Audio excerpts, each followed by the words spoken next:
Hello दोस्तों, नमस्कार। Welcome to innovative GS knowledge with Akash. आज के इस वीडियो में हम देखने वाले हैं पॉलिटी लक्ष्मीकांत को बहुत कम समय में बहुत ज़्यादा कैसे रिवाइज करें। यानी कि कम से कम समय लगेगा, ज़्यादा से ज़्यादा हमारा रिवीजन होगा। तो कुछ मूलभूत और कुछ महत्वपूर्ण टॉपिक्स को हम यहाँ पे नोट डाउन किए हुए हैं, उसको आप नोट डाउन कर लीजिएगा। अदरवाइज आप जो है लक्ष्मीकांत उठाएंगे तो वहाँ सब दिया हुआ है। जैसे कि ये सब PYQ के हिसाब से हमने बनाया हुआ है अपना। तो इसको डिसेंडिंग ऑर्डर में आप देख लीजिएगा कि भैया सबसे ज़्यादा क्वेश्चन कहाँ से आता है, कहाँ और कौन कौन सा टॉपिक है। जैसे कि मान लो कि कॉन्स्टिट्यूशनल डेवलपमेंट आप पढ़ रहे हैं, है ना। तो कॉन्स्टिट्यूशनल डेवलपमेंट में क्या होता है, कंपनी रूल होता है और ब्रिटिश क्राउन होता है। फिर उसके बाद फंडामेंटल राइट होता है। फंडामेंटल राइट्स में आपको क्या पढ़ना है, फीचर पढ़ना है, स्टेट डेफिनेशन पढ़ना है कि भैया राज्य का जो परिभाषा है वो क्या होता है। कैटेगरी और टाइप्स को आपको पढ़ना है। Constitution assembly and making of the constitution ये पढ़ना है। इसके अंतर्गत क्या पढ़ना है, इंपॉर्टेंट कमेटी, महत्वपूर्ण जो समितियां होती हैं उसको आपको पढ़ना है। सोर्स ऑफ कॉन्स्टिट्यूशन यानी कि भैया जो हमारा कॉन्स्टिट्यूशन बना हुआ, संविधान बना हुआ है, उसके स्रोत कहाँ से हैं ये आपको देखना है। उसके बाद पार्ट देखना है यानी कि भाग देखना, आर्टिकल एंड कुछ महत्वपूर्ण अनुसूचियां यानी कि शेड्यूल देखना है। फिर उसके बाद आपको क्या पढ़ना है, बहुत ही महत्वपूर्ण टॉपिक है पार्लियामेंट एंड कमेटी। तो पार्लियामेंट एंड कमेटी में क्या देखना होता है आपको, ऑर्गेनाइजेशन मतलब संगठन यानी कि उसको कैसे बनता है। 2 हावर्स कंपोजिशन देखना है कि भैया 2 घंटे की जो कंपोजिशन होता है। लेजिस्लेटिव प्रोसीजर देखना है, सेशन देखना है, जॉइंट सेटिंग देखना है, बजट देखना है। उसके बाद जो राज्यसभा है और जो लोकसभा है उसके बारे में देखना है। फिर उसके बाद DPSP और फंडामेंटल ड्यूटी देखना है। फीचर्स मतलब फंडामेंटल ड्यूटी और DPSP का फीचर देखना है, क्लासिफिकेशन देखना है और कुछ महत्वपूर्ण संशोधनों को देखना है। प्रियम्बल को देखना है। प्रियम्बल में क्या देखना है, नेचर ऑफ इंडियन स्टेट यानी कि प्रियम्बल के अंतर्गत ही बता दिया गया है कि भैया जो हमारा राज्य होगा वो कैसा होगा, उसकी प्रकृति कैसी होगी, है ना, कौन सी व्यवस्था होगी। ऑब्जेक्टिव ऑफ द कॉन्स्टिट्यूशन, जो कॉन्स्टिट्यूशन है जो हमारा संविधान है उसके मूल चीज़ें क्या हैं यानी कि उसकी विशेषताएं महत्वपूर्ण तरीके से। अमेंडमेंट रिगार्डिंग यानी कि प्रियम्बल में जो संशोधन हुआ है वह कब हुआ और उसमें क्या जोड़ा गया, ठीक है, ये देखना है प्रियम्बल के तहत। State executive government council of ministers, इसमें क्या होता है, पावर देखना है, फंक्शन देखना है, टर्म्स देखना है यानी कि कुछ महत्वपूर्ण टर्मिनोलॉजीज और टेन्योर देखना है। ये सारी चीज़ें हो गई। और पॉलिटी के अंतर्गत कौन से महत्वपूर्ण टॉपिक हैं, प्रेसिडेंट और वाइस प्रेसिडेंट। तो वाइस प्रेसिडेंट बहुत ही मतलब अगर भाई आपका इस समय मतलब वीडियो ये क्या कहते हैं ट्यूशन देखेंगे तो पूछता उसका नहीं है। मेन जो हमारा है वो है प्रेसिडेंट यानी कि राष्ट्रपति। तो राष्ट्रपति का क्या है, पावर है, फंक्शन है, टर्म है और टेन्योर है, ये देखना होता है। उसके बाद जुडिशरी आ जाइए यानी कि न्यायपालिका। न्यायपालिका में क्या है, सुप्रीम कोर्ट, हाई कोर्ट और सब डिविजनल यानी कि जो अधीनस्थ न्यायालय होते हैं उनके बारे में। तो अधीनस्थ न्यायालय आप मत देखिए, लेकिन ये सुप्रीम कोर्ट और हाई कोर्ट के महत्वपूर्ण ये निर्णय, जैसे अभी हाल ही में आया है ये क्या कहते हैं बॉन्ड वाला, है ना, चुनावी बॉन्ड लेकर के अभी आए हैं। जो कि भाई चुनावी बॉन्ड जो है पूरा का पूरा असंवैधानिक घोषित कर दिया गया। तो क्यों असंवैधानिक घोषित कर दिया गया, कब आया था, किस लिए आया था, है ना, उसकी प्रासंगिकता क्या थी, सरकार क्यों लेकर के आई है, और जो अभी सुप्रीम कोर्ट उसको बैन किया है या असंवैधानिक करार दिया है तो क्यों दिया, किस आधार पर दिया है, कौन सी संविधान की ऐसी मूल बातें थी जिसका वह उल्लंघन कर रहा था। तो ये सब आपको पता होना चाहिए, है ना, संवैधानिक संशोधन के तहत। उसके बाद स्टेट गवर्नमेंट में अगर आप देखेंगे तो वही पार्लियामेंट्री सिस्टम, फेडरल सिस्टम हो जाता है। सेंटर स्टेट रिलेशन यानी कि भारत सरकार यानी केंद्र सरकार और राज्य सरकार का जो संबंध है उसके बारे में हमको देखना होता है। और किन किन आधारों पे कौन कौन से मुद्दे चल रहे हैं, किस पे मतलब सहमति असहमति है ना। फिर उसके बाद संघवाद चीजें आ जाती है कि भैया कोऑपरेटिव फेडरलिज्म, सहकारी संघवाद, तो उसमें कौन कौन से मुद्दे उठ रहे हैं, किस पे विवाद हो रहा है, किसका निपटारा हो रहा है। अभी हाल ही में जैसे टैक्स उसको लेकर के हो रहा था कि दक्षिण भारत वाले कह रहे थे कि हमको टैक्स ये क्या कहते हैं, हमको जो है बजट नहीं मिलता, हमको पैसा नहीं मिल रहा है। तो क्यों कह रहे हैं, कहाँ से कह रहे हैं, कैसे कह रहे हैं, वो लोग कह रहे हैं ये जो ये 15वां वित्त आयोग था उसके आधार पे हमको नहीं मिल रहा है। तो क्यों नहीं मिल रहा है, कैसे नहीं मिल रहा है, क्या उसमें महत्वपूर्ण सुझाव दिए गए थे जिसके आधार पर उनके द्वारा ऐसा जो है आंदोलन किया जा रहा है दिल्ली में जाकर के, ठीक है। तो ये सारी चीजें इंपॉर्टेंट हो जाती हैं आपके लिए। कुल मिलाकर के देखिए होता क्या, यूपीएससी आप जब उसका नोटिफिकेशन पढ़ेंगे या मेंस का पूरा पूरा दिया हुआ है, ठीक है, तो उसमें जो है आप समझ जाएंगे कि क्या पूछता है। तो एक ही चीज ध्यान देना है, वो कोई भी व्यवस्था, कोई भी टॉपिक, कोई भी मतलब सिस्टम हो सकता है, एक ही चीज ध्यान देना है, ऑब्जर्वेशन, कि भैया पॉलिटी में अगर कोई भी चीज हो रही है तो क्यों हो रही है, कैसे हो रही है, कहाँ हो रही है ना, ये चीजें ध्यान देना। इसी तरीके से करंट अफेयर्स के तौर पे अगर आप देखेंगे तो जो अंतर्राष्ट्रीय हमारे संबंध होते हैं वह कहाँ कहाँ पर मूलभूत तरीके से बदलाव हो रहा है ना, चेंजेस हो रहे हैं। तो तो अगर आप आज देखेंगे आज के समय में मस्कुलर जो है डिप्लोमेसी या मस्कुलर इंटरनेशनल रिलेशनशिप की अवधारणा सामने आ रही है, यानी कि अपनी बातों को बहुत ही स्पष्ट तरीके से एकदम क्लीन रखना कि भैया हम जो कर रहे हैं अपने हित के लिए कर रहे हैं। आज हम ना ही यूरोप का साथ दे रहे हैं ना ही रसिया साथ दे रहे हैं, यानी किसी एक का साथ ना देकर के हम सभी के साथ में हो रहे हैं। यानी कि हम एंटी यूरोपियन भी नहीं हो रहे हैं, एंटी रशियन भी नहीं हो रहे हैं, एंटी अमेरिका भी नहीं हो रहे हैं, एंटी जो है चाइना भी नहीं हो रहे हैं, हम सभी की बात कर रहे हैं, यानी कि सहभागिता की बात कर रहे हैं। तो ये सब चीजें मतलब आपको एक तरह से जागरूक इंसान होने के नाते देखना सुनना पड़ता, देखते रहना चाहिए कि ये क्या क्या हो रहा है हमारे यहाँ।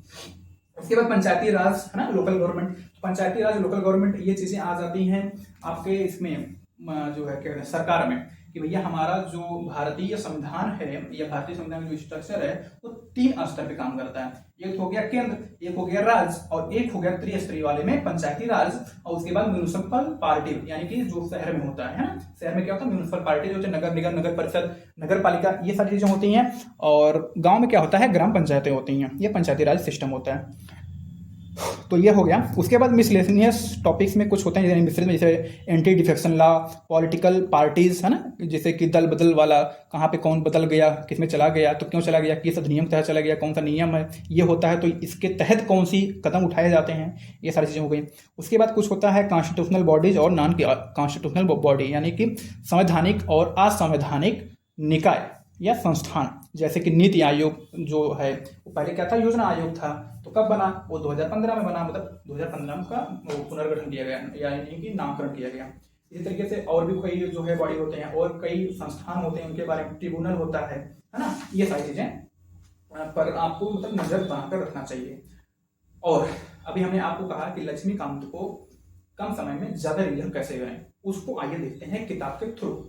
चलिए अब हम बुक में चलते हैं कि कौन कौन से टॉपिक हैं जो अभी हमने आपको बताया, उसको हम कैसे पढ़ें कम समय में ज्यादा, यानी कि मिनिमम टाइम और मैक्सिमम रिवीजन कैसे किया जाता है। तो ध्यान दीजिए, मैं कुछ एग्जाम्पल के थ्रू आपको बताने की कोशिश कर रहा हूँ कि जैसे आप लाइन बाई लाइन जब पढ़ते हैं तो कैसे पढ़ना है, केवल पढ़ना नहीं है, उससे सीखना है और समझना भी है।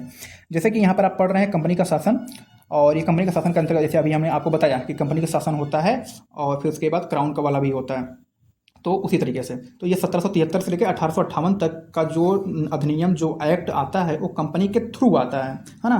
तो उसमें पहला है क्या है 1773 का रेगुलेटिंग एक्ट। मान लीजिए आप 1773 का रेगुलेटिंग एक्ट पढ़ रहे हैं तो कैसे पढ़ेंगे, इस अधिनियम का अत्यधिक संवैधानिक महत्व था, जैसे यथा मतलब होता जैसे भारत में ईस्ट इंडिया कंपनी के कार्यों को नियमित और नियंत्रित करने की दिशा में ब्रिटिश सरकार द्वारा उठाया गया पहला कदम था।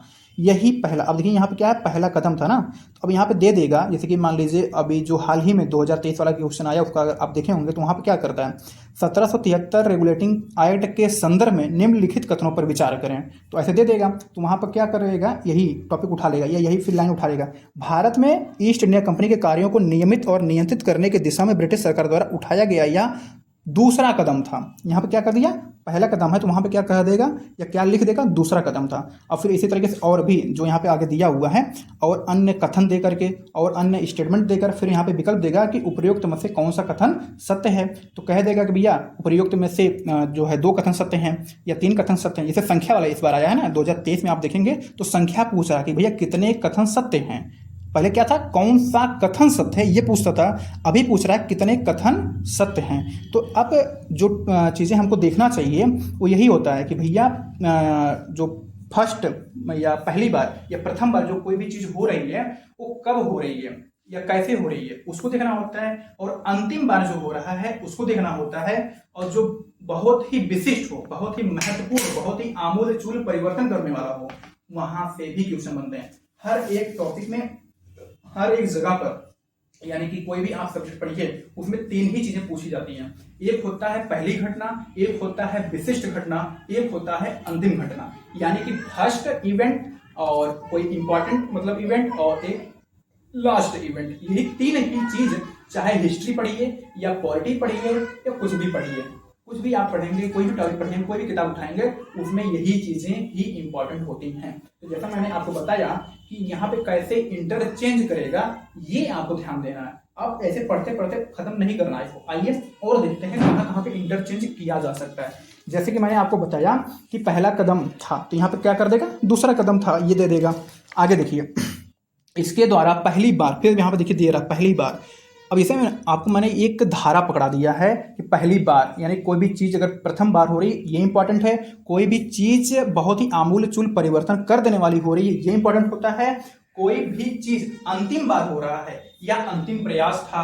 जब आप इतिहास जब पढ़ेंगे तो वहां पे क्या कहता है कि यह अंतिम युद्ध था, यह निर्णायक युद्ध था, है ना, ये अंतिम बार ऐसा हुआ। तो अंतिम अंतिम अंतिम, अगर आपको ये दिख नहीं रहा है उसको छांटना भी है, उसको ऑब्जर्व करके देखना, सोचना समझना क्या यह अंतिम चीज थी, तो वहां से भी चीजें आपको उठाना है। ठीक है, ये देखते हैं आगे जो है कि कैसे इंटरचेंज किया जा सकता है यूपीएससी के क्वेश्चन को। इसके द्वारा पहली बार कंपनी के प्रशासनिक और राजनैतिक कार्यों को मान्यता मिली। तो यहाँ पे फिर आ गया मतलब इंपॉर्टेंट कि पहली बार क्या हुआ, कंपनी के प्रशासनिक और राजनीतिक कार्यों को मान्यता मिली थी। अब यहाँ पे क्या कर देगा, 1773 के रेगुलेटिंग एक्ट के तहत यह दूसरी बार था जब कंपनी शासन ने दूसरी बार क्या किया था, प्रशासनिक और राजनीतिक कार्यों को मान्यता दिया था। और यहाँ पे दिया क्या है, पहली बार है, तो पहली बार को अंतिम बार या दूसरी बार या तीसरी बार या चौथी बार कुछ भी यहाँ पर इंटरचेंज कर सकता है।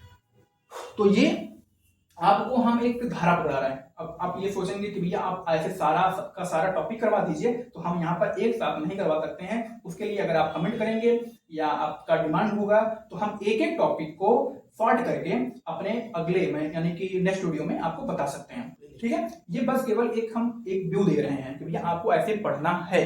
ठीक है, और अगर ये यहाँ से आपको कुछ भी पूछना है पॉलिटिक्स साइंस से रिलेटेड कि लक्ष्मीकांत को हम शॉर्ट टाइम में नोट्स कैसे बनाए, है ना, पढ़ते समय, इसे कहते हैं रनिंग नोट्स, है ना, पढ़ते समय रनिंग नोट्स कैसे बनाया जाता है, फ्लो चार्ट कैसे बनाया जाता है, अपने आंसर को हम बेटर कैसे लिख सकते हैं, है ना, कम शब्दों में ज्यादा से ज्यादा चीजों को कैसे समेट सकते हैं, ये सारी चीजें अगर आप पूछना चाहते हैं, जानना चाहते हैं तो प्लीज हमको कमेंट करके बताइएगा, हम उसी के अकॉर्डिंग और अन्य वीडियो को लेकर के आएंगे।